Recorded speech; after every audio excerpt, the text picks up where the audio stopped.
नमस्कार। मैं फिर से एक बार अपने दिल की गहराइयों से आप तक अपनी बात पहुंचाना चाहता हूं। सबसे पहले 17 तारीख को मेरे पिताजी 5:26 पर पूरे हो गए। ब्रह्म साधक की उनको उपाधि मिली थी बनारस में, कल्याण सुंदरम।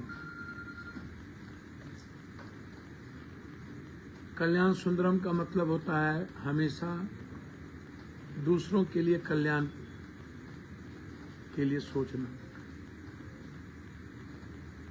आपका आशीर्वाद,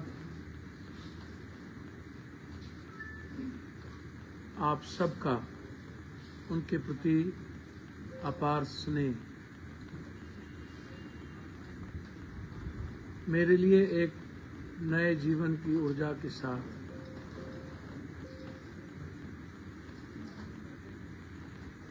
सच्चाई में वसुधैव कुटुंबकम, एक परिवार पूरे देश के रूप में हमने पाया।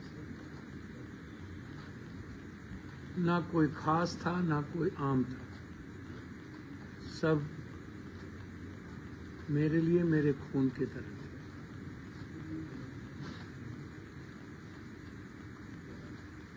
सबने हृदय की गहराइयों से संवेदना व्यक्त की। मेरे लिए वो पिता नहीं थे, मेरे लिए वो गाइडर थे।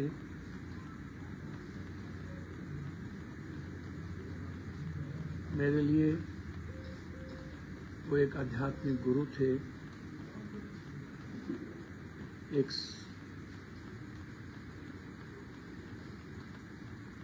बेहतर जीवन निर्माण की एक ऊर्जा स्रोत थे।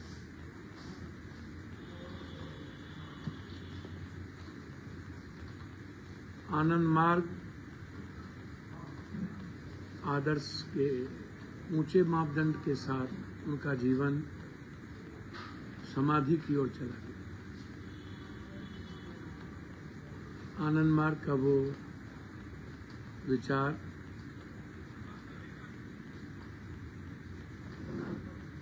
बिना किसी आडंबर, अंधविश्वास और कर्मकांड के लगातार अपने कर्तव्यों के पथ पर चलते रहना और कर्म को ही एक बेहतर श्रद्धांजलि,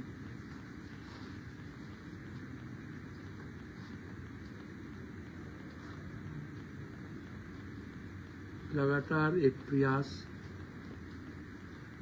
मैं मानव जीवन के कल्याण के लिए तब भी आज भी कर रहा हूं। मेरी पूरी श्रद्धांजलि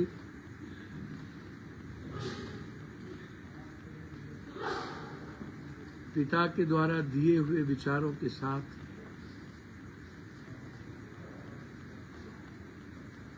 समर्पित है। आनंद मार्ग का उच्च आदर्श जो सिर्फ मानव कल्याण के लिए प्रेरित करता है। हर परिवार को अपने परिवार के रूप में अपने जीवन को समर्पित करता है। उस भाव के साथ आप सब लोग 29 तारीख को सादर आमंत्रित है। मुझे अच्छा लगेगा जब आप आत्म मोक्षार्थम जगत हिताय च मोक्ष के उस भाव के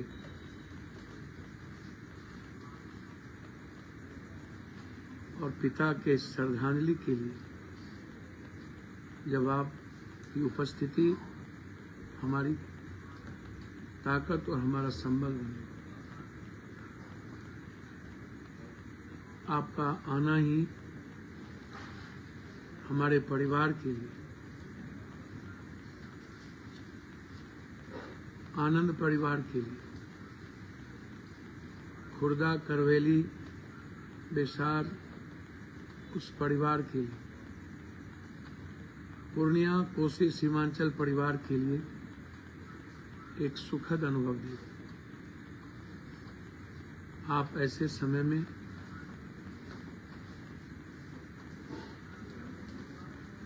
सर्वधर्म प्रार्थना सभा में उपस्थित होकर उनके लिए कुछ पल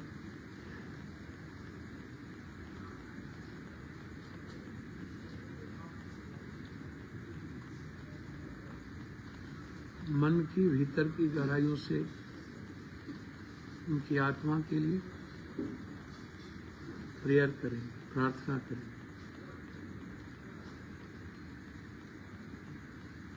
आइए विनम्र अतिथि मेरा स्वीकार करिए। मैं आपके सत्कार के लिए पूरा पूर्णिया, मेरे मित्र मंडली,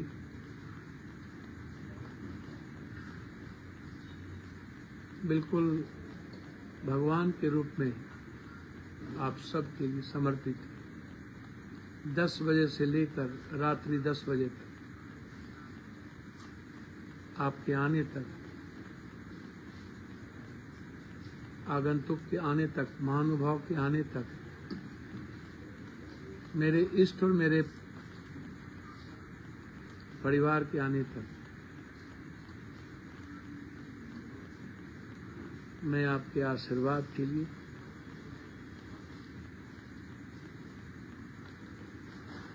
खड़ा रहूं। 29 तारीख 10 बजे सुबह से लेकर के आपके आने तक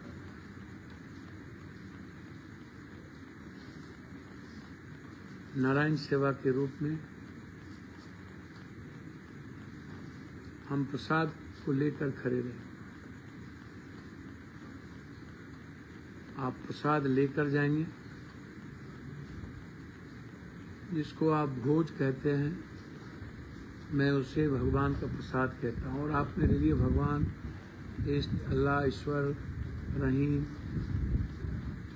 सब कुछ है। कल खुर्दा में 2 बजे के बाद कई कार्यक्रम सिर्फ दान के रूप में पिता की जो इच्छा थी और मेरा जो चरित्र है या चिंतन है और जो मेरा पथ है, उसमें कल उस कई पंचायत के लिए मिडिल क्लास से लेकर गरीब तक विवाह भवन समर्पित करेंगे। एक एम्बुलेंस उस पंचायत और बगल की पंचायत को समर्पित करेंगे।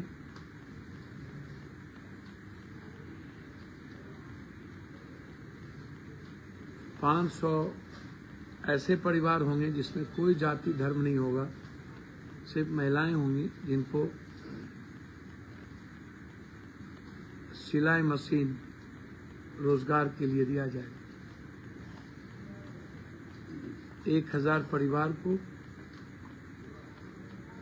जो ST SC से होगा, माइनॉरिटीज से, जिसको पार्टी दी जाएगी, जिससे उसका रोजगार, उसकी आर्थिक ताकत, उसकी जिंदगी खूबसूरत मुस्कुराहट के लिए जीने के लिए उसको अवसर मिलेगा। 20 बाछी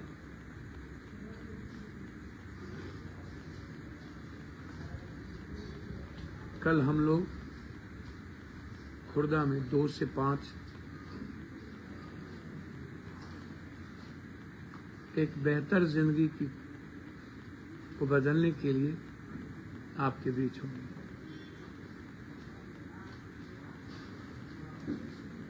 मैं एक बहुत महत्वपूर्ण विषय पर आपसे कुछ बात करना चाहूँगा। मेरा ये आमंत्रण था, इसलिए मैं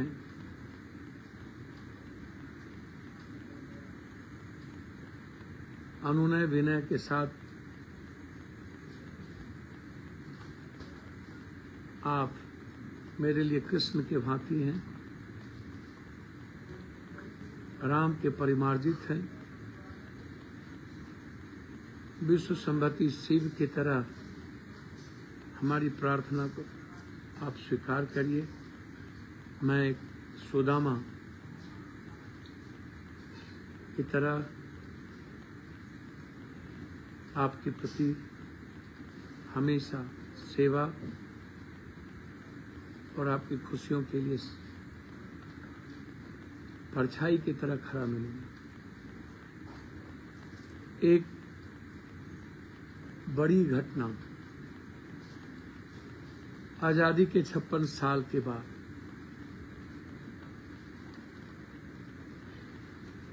जो कोसी, सीमांचल, मिथिलांचल, भागलपुर, मुंगेर, लखीसराय, खगड़िया, बेगूसराय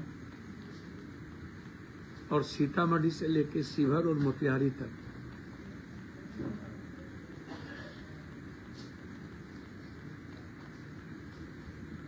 आवश्यक है। आजादी के बाद पहली बार 6,83,000 पानी डिस्चार्ज किया गया है नेपाल के द्वारा। नेपाल में लगातार भारी बारिश, नेपाल के तराई इलाके में फारबिसगंज हो या जोगबनी, बीरपुर हो या जयनगर, लगातार नेपाल के बॉर्डर इलाके में बारिश का होना और संभावना आगे भी, और इस बीच में गंगा का उफान कई दिनों से भागलपुर, लखीसराय, मुंगेर या पटना के इर्द गिर्द के गंगा के बगल में रहने वाले दियारा और टाल के लोग परेशान हाल में। ना तो कहीं कम्युनिटी किचन खुली, ना ही सूखे राशन दिए गए, न ही जानवर के लिए चारा की व्यवस्था की गई, ना ही सांप की दवाई दी गई, ना ही पन्नी की व्यवस्था की गई, ना ही डॉक्टर उपलब्ध हुए और आम जन भूख से परेशान होकर बेहाल हो गए। दोबारा गंगा की वो उफान थी जिसमें कोसी और गंगा दोनों के किनारे रहने वाले हम सब का परिवार चिंतित है, परेशान है और सरकार निद्रा में, रोम जल रहा था, नीरो बंसी बजा रहा। भारत सरकार को निद्रा तोड़नी चाहिए। बिहार सरकार को गहरी चिंता करनी चाहिए। मैं बार बार कहता हूं कि खजाना किसका और खजाने पर अधिकार किसका, टैक्स कौन देता है, और देश के 140 करोड़ जनता के टैक्स से हमारा देश का निर्माण होता है।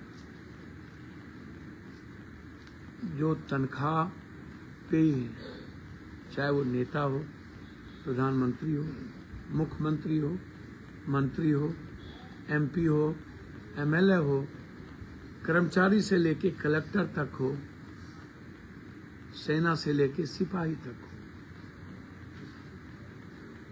डॉक्टर से लेके प्रोफेसर तक हो, टीचर से लेके कोई भी कर्मचारी, वह आपके मेहनत के टैक्स से अपनी जिंदगी चलाते हैं।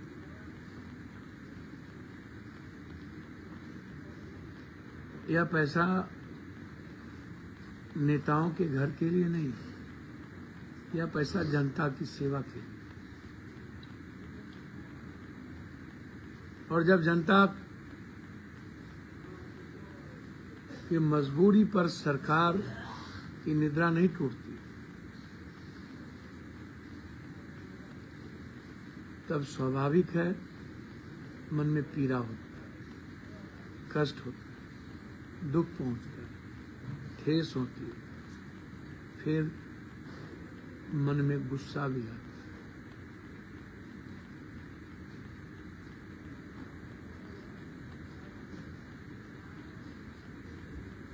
आप सोचिए, अभी 2 विषय हमारे लिए महत्वपूर्ण था, लेकिन तीसरा विषय सामने में आया। पहला विषय था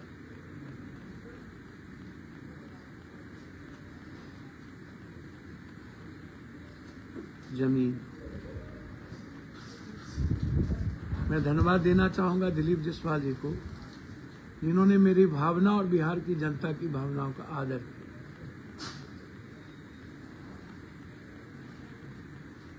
समझने की कोशिश की। 50,000 से ऊपर एकड़ जमीन सरकार की, नेता पदाधिकारी माफियाओं के चंगुल में। 7,063 एकड़ जमीन रजिस्ट्री करा लिया गया। लगभग 18,000-17,000 बीघा जमीन कब्जे में है और उसका सर्वे नहीं हुआ। आम लोगों के सर्वे के पहले यह सर्वे आवश्यक है। सरकार के रजिस्ट्री ऑफिस में सभी जमीन की पूरे कागजात, फिर ऐसे सर्वे की आवश्यकता क्यों महसूस? इसलिए यह जीवन के साथ खिलवाड़ था, जिसको मैंने प्रयास किया कि यह तत्काल एक रास्ता निकला। दूसरा विषय था स्मार्ट मीटर, जो आने वाले समय के लिए आम जन के लिए यह नासूर होगा। मोनोपोली बढ़ेगी, लोगों की जिंदगी तबाह होगी। जब 2,000, 5,000, 6,000, 10,000 के बिल के बाद सूद ब्याज के साथ जब 60,000, 1 लाख रुपया चला जाता है, जब बिजली काट दी जाती है, लोग परेशान हाल होते, जिंदगी तबाह हो जाती है, कर्ज पर कर्ज लेते लेते थक जाते हैं, रास्ते नहीं बचते, तब आत्महत्या की ओर मन करता है, व्यथित होता है। और जब मीटर्स का रेट 3 गुना बढ़े और एटेंडम किसी के घर में 60,000, 40,000, 1 लाख से ज्यादा बिल आएगा, अंदाजा कीजिए उसका सूद फिर ब्याज क्या होगा। लोग बचेंगे, इस पर मेरी लड़ाई जारी। लेकिन तब तक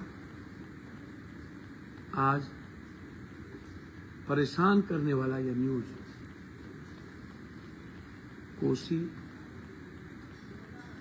में 6,83,000 पानी का डिस्चार्ज हुआ और गंगा का खुद अपने खतरे से ऊपर।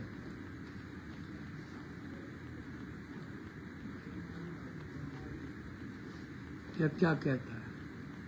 हम अपील करते हैं आप सबसे, सरकार के भरोसे मत रहिए। सरकार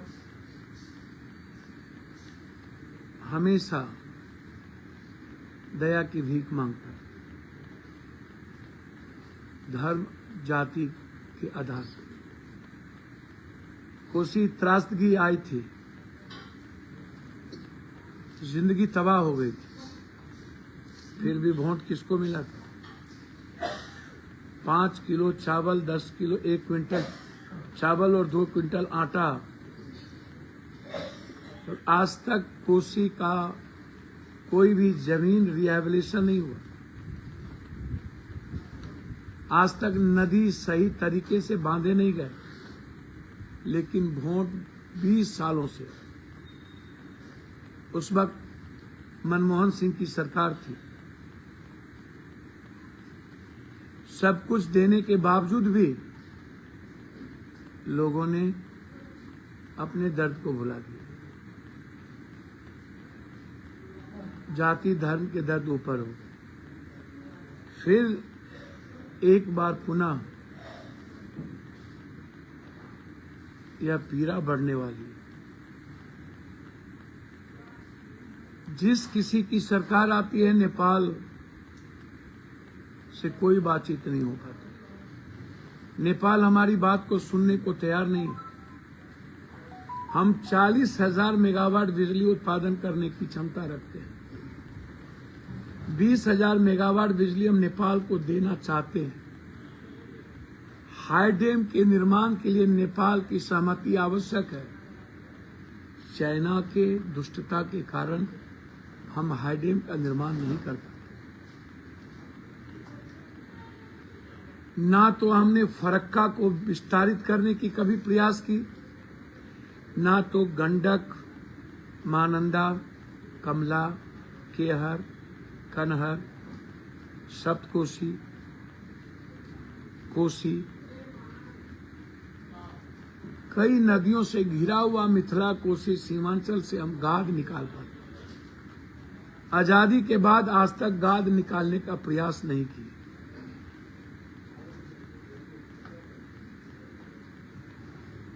हर साल करोड़ों अरबों रुपया खर्च होते हैं।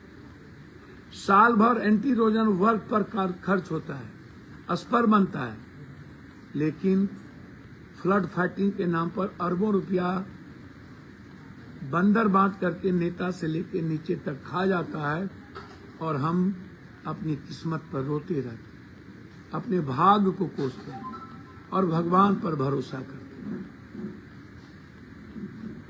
नहीं, ये सब प्रकृति या भगवान की देन नहीं है। ये आपदा सिस्टम की देन, नेताओं की देन। जब नदी को नासूर बनाइएगा, जब पर्यावरण को काटिएगा, जब नदी को छेड़िएगा, जब नेचर को मारिएगा, विकास के नाम पर चारों तरफ से गांव को, नदियों को घेर दीजिएगा, नदी पर घर बनाइएगा, नदी को बंद कर दीजिएगा, तो नेचर क्या करे, भगवान क्या करे? और ये नेता और माफिया अपने सहूलियत के लिए सब कुछ कर। अभी से आप लोग, जो लोग बांध के भीतर हैं, बांध के बगल में हैं, वह लोग अपने परिवार की हिफाजत शुरू कर दीजिए, अपने जानवर की हिफाजत शुरू कर दीजिए। आप इंतजार नहीं कीजिएगा। मैं हाथ जोड़ता हूं, जिंदगी बचेगी, रास्ते मिलेंगे, सफर में हम भी मिलेंगे, कुछ लोग भी मिलेंगे, दर्द भी बांटेंगे, परिवार की तरह जीने का प्रयास भी करेंगे। लेकिन आप यदि मेरे बीच नहीं रहे, वैसी परिस्थितियां नहीं बनी, स्थिति विकराल हो गई, सरकार दोनों हाथ खड़े कर देते हैं, रेस्क्यू करने के लिए सरकार के पास कोई पैरामिलिट्री नहीं बचता। पटना के बाढ़ याद है आपको? 11 दिनों तक एक हेलीकॉप्टर नहीं आया था, 9 दिनों तक खाने की व्यवस्था नहीं थी, कोई घर से नहीं निकले थे। कुशा त्रासदगी की याद है आपको? भूले तो नहीं। अपनों के आंखों के सामने डूबते हुए बच्चों को, मां को, पिता को, भाई को बिलखते हुए हमने देखा, लेकिन बचा नहीं पाए। इसीलिए रुकिएगा नहीं, अपने परिवार और अपने बच्चों की हिफाजत करिए। खाने की चिंता मत करिए, पहले बच्चे और परिवार जो घर में है उसको लेकर के सेफ साइड जाइए, बांध पे भरोसा मत कीजिएगा, और खास तौर पर कच्चे बांध पे। इसलिए मेरा आग्रह है कि कोसी, कमला, महानंदा, गंडक और गंगा के किनारे जो लोग भी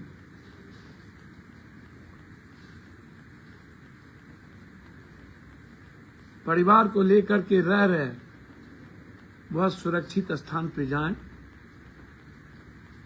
और मेरा सरकार से अपील है, एनडीआरएफ से लेकर सभी की तैनाती बड़े लेवल पर की जाए। मुख्यमंत्री जी, आप प्रधानमंत्री से बात करें, रेस्क्यू आवश्यक है, सेना की को रेड अलर्ट किया जाए